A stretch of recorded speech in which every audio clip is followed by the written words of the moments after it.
Des femmes potières de la ville de Katiola. L'une de nos équipes de reportage est allée à la découverte de ces femmes qui manient l'argile à la perfection pour produire d'excellents vases et autres récipients à usage domestique. Le football ivoirien a un nouveau patron. Yassine Idriss Diallo a été élu président de la Fédération ivoirienne de football au deuxième tour d'une élection particulièrement mouvementée. L'ex-capitaine des éléphants Didier Drogba a été éliminé dès le premier tour.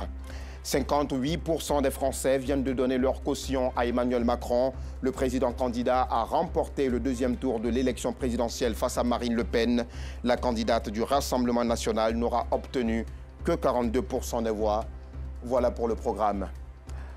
Ouvrons ce journal avec ce plaidoyer des bénévoles africains. Le sommet international des bénévoles africains souhaite que les autorités de Côte d'Ivoire et l'ensemble de leurs partenaires s'impliquent davantage dans leurs activités tout en ayant une parfaite maîtrise de leur programme. Une volonté affichée lors de la conférence de presse organisée par le CIBA hier samedi à l'université Félix Houphouët-Boigny d'Abidjan. Reportage.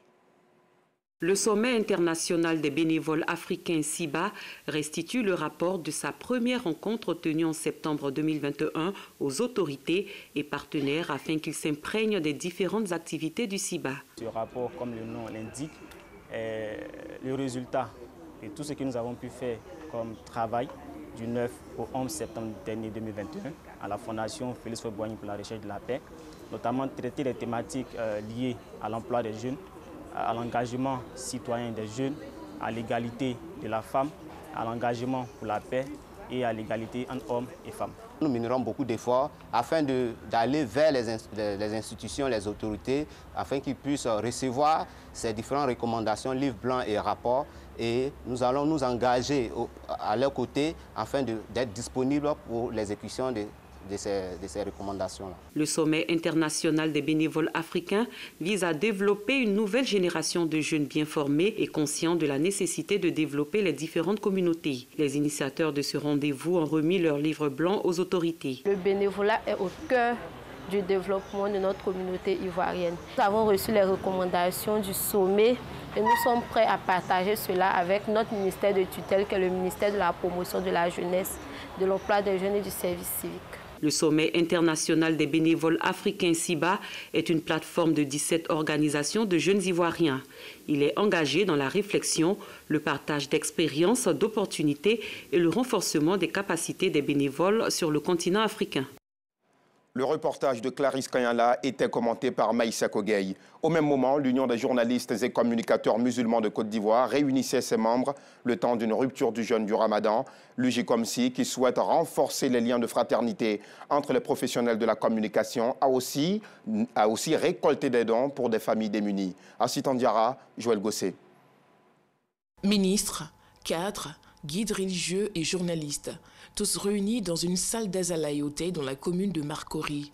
Nous sommes à la rupture collective du jeûne organisé par l'Union des journalistes et communicateurs musulmans de Côte d'Ivoire, UJCOMSI. Entre actions sociales, activités de formation et séances de prière, notre union se veut un instrument de développement au service de notre religion et de notre pays. J'invite l'ensemble des communicateurs et journalistes musulmans à s'imprégner davantage dans les activités de notre organisation commune. Une initiative saluée par la patronne de la cérémonie, Kandia Camara. Je voudrais, dès lors, saluer les responsables de cette structure de journalistes et communicateurs musulmans pour leur sens de la responsabilité et du partage, et surtout pour leur présence appréciable aux côtés du gouvernement dans la lutte contre la pauvreté. Mes frères et sœurs de l'UJCOMSI font mieux. Avec les dons et autres appuis collectés à cette occasion, ils soulagent environ 500 familles en difficulté du district d'Abidjan, leur permettant ainsi de passer un bon mois de Ramadan. Créé en 2017, l'UJCOMSI œuvre en faveur des personnes vulnérables. Le gouvernement burkinabé souhaite faciliter l'accès de sa diaspora aux promotions immobilières, tant en Côte d'Ivoire qu'au Burkina Faso. Une équipe du Centre de gestion des cités du Burkina Faso séjourne à Abidjan depuis le mardi 19 avril dernier. La délégation a multiplié les rencontres d'information. Colette Ilboudo, Maïssa Kogei. Construire des maisons pour la diaspora burkinabé en Afrique et plus particulièrement au Burkina Faso, c'est la vision du Centre de gestion des cités du Burkina Faso, CGCI. Pour rendre cela possible, une équipe du CGCI s'est entretenue avec les délégués au Conseil supérieur des Burkinabés de l'étranger, CSBE, délégués consulaires et responsables d'associations burkinabés en Côte d'Ivoire pour leur présenter les opportunités en matière de promotion immobilière et permettre à la diaspora burkinabé vivant en Côte d'Ivoire d'avoir des logements dans leur pays d'accueil et particulièrement leur pays d'origine. Nous savons qu'ils ont rencontré beaucoup de problèmes quant à l'accès au logement. Aujourd'hui, c'est une volonté des plus hautes autorités de pouvoir faciliter l'accès au logement à la diaspora.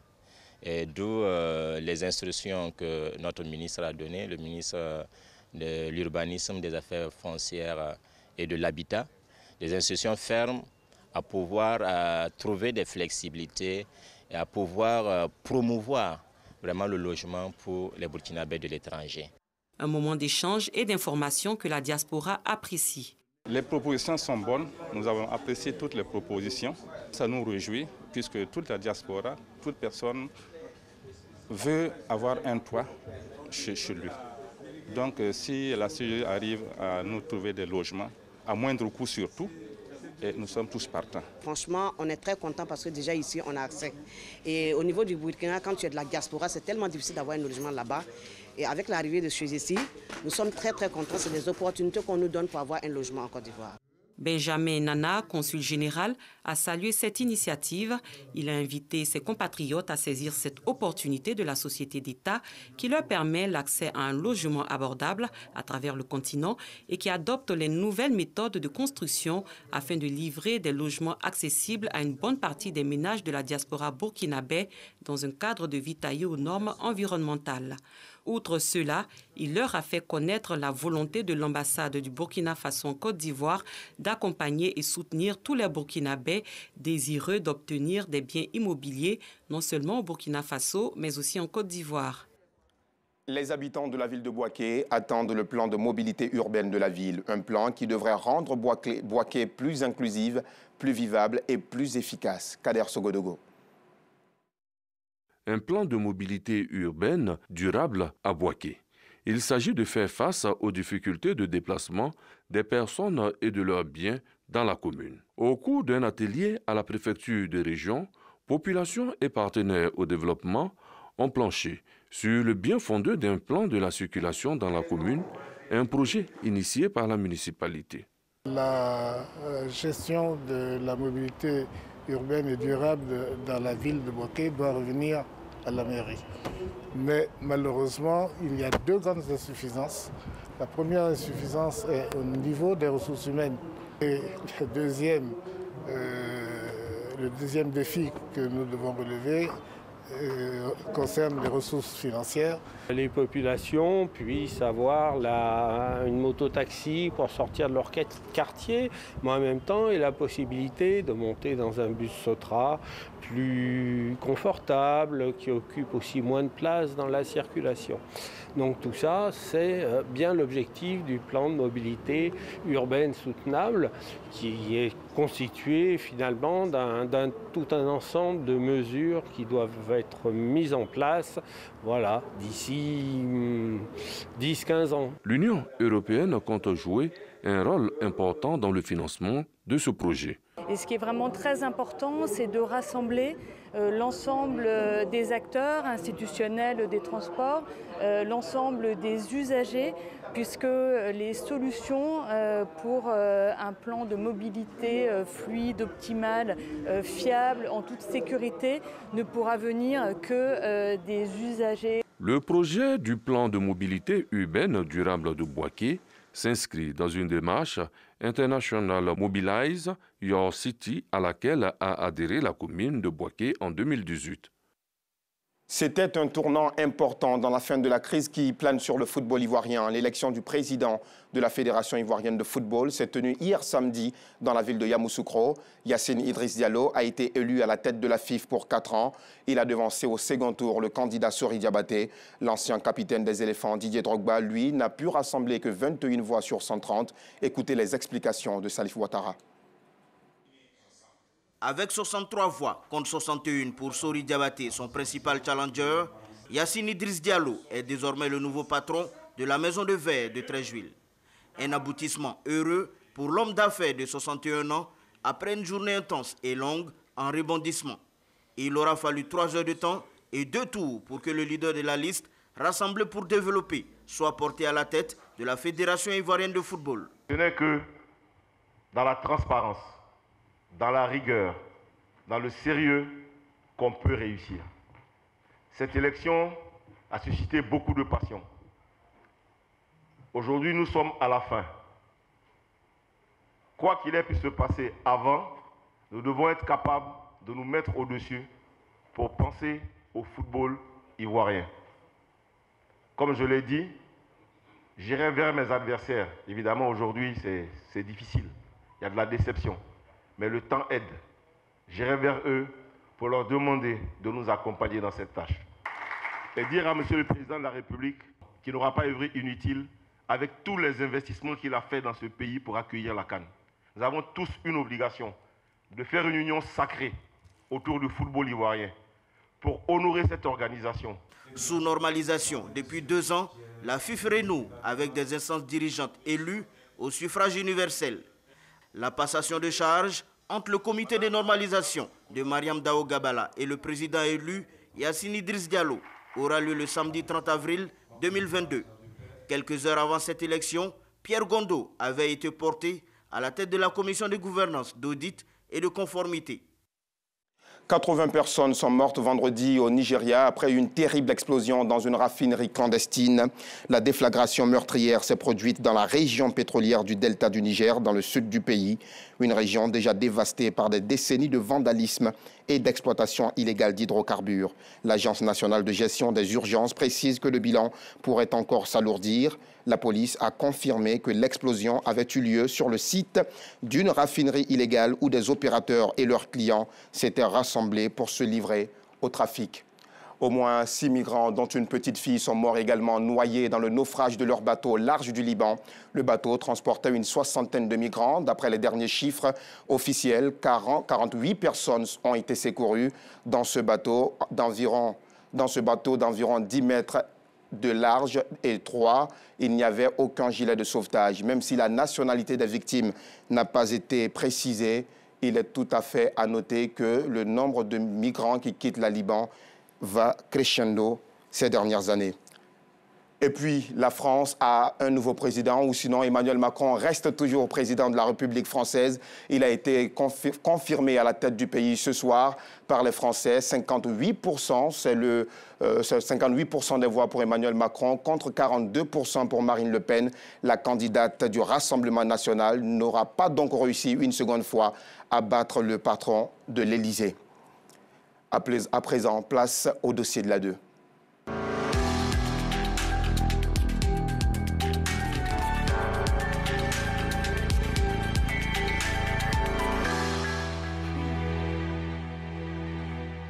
À Katiola, région du Hambol, dans la partie septentrionale de la Côte d'Ivoire, la poterie est l'identité d'une communauté. On les appelle les Mangorans.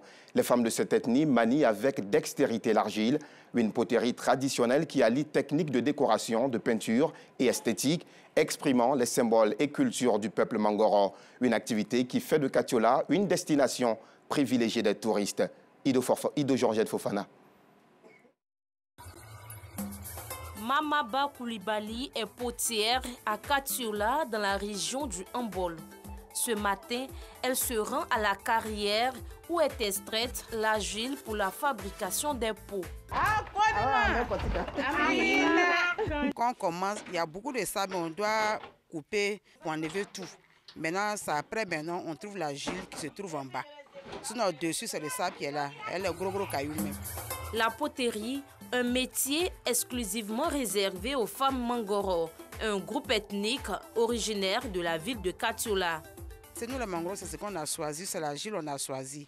On a dit lorsqu'on allait venir creuser là, on n'a pas droit à toucher à l'or, mais c'est l'argile qu'on devait venir prendre. L'extraction de l'argile demande beaucoup de force physique. Les potières font donc appel aux hommes moyennant une rémunération. L'argile L'âme de la poterie ne rime pas avec la saison des pluies. Elle est extraite une fois par an pendant la saison sèche. C'est une seule fois dans l'année, parce que c'est la saison sèche qu'on creuse l'argile. Parce qu'à ce moment, la pluie s'est arrêtée. Il ne pleut pas, donc quand c'est comme ça, la terre est un peu sec. Mais quand c'est la saison pluvieuse, là, il y a beaucoup d'eau, la terre est mouillée. En creusant, il peut y avoir des accidents. Le trou peut s'écouler sur les gens. De retour de la carrière, l'argile doit être réduite en pâte avant le modelage. Une fois la terre bien façonnée, il faut la faire sécher pendant près d'une semaine. Quand on vient de la carrière, on pile l'argile. On obtient la pâte là pour faire la fabrication. Lorsqu'on fait la fabrication, et puis les canaris sont secs là, maintenant l'étape issue, c'est ce que la dame est en train de faire là. En train de gratter pour donner la forme normale au récipient. Massandje maîtrise bien la poterie. Sa spécialité, la mise en forme des pots. C'est un pot de fleurs. J'ai déjà donné la forme.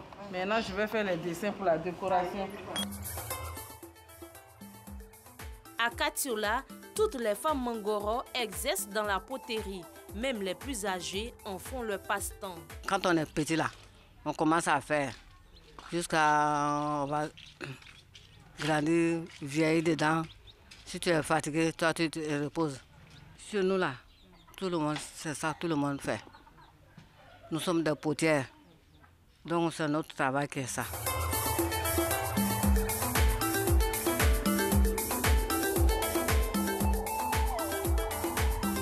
Après le séchage, les pots sont ensuite lissés et rougis avant la cuisson. Une étape très importante dans la fabrication des pots. C'est de l'argile rouge. De l'argile rouge, voici ça. On met ça dans l'eau, on laisse mouiller un peu. Et puis après, on malaxe. On malaxe dedans. On met ça dans l'autre seau là. Et puis il y a de l'eau qui est dessus. Et on prend le caillou là pour frotter. Et les chiffons là pour faire briller. Tant que ça n'est pas sur le canari là, ça ne brille pas. Ce jour, au quartier Mangoroso, c'est jour de cuisson. Les potières sont à l'œuvre. Nous sommes passés à la dernière étape. On doit brûler maintenant les pots. Maintenant, lorsqu'on a fini de rougir, on vient exposer un peu au soleil et puis on met des braises dedans pour bien réchauffer le canari. Si on finit de chauffer le canari, maintenant on enlève les braises qui sont dedans. Lorsqu'on finit d'enlever les braises maintenant voici les fagots qu'on a placés sous forme de matelas. Maintenant on place les canaris dessus. Maintenant lorsqu'on finit de placer les canaris dessus, on prend la paille maintenant pour fermer. Après une heure passée au feu, les pots sont retirés avec finesse.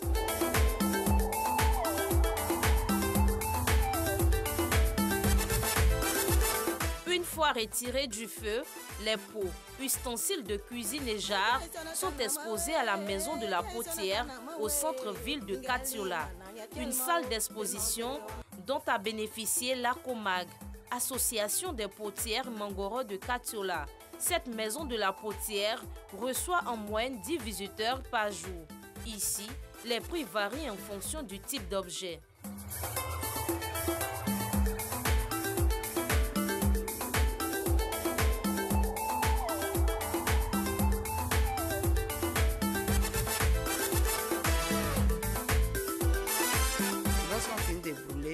On envoie ça dans la salle de l'exposition pour la vente.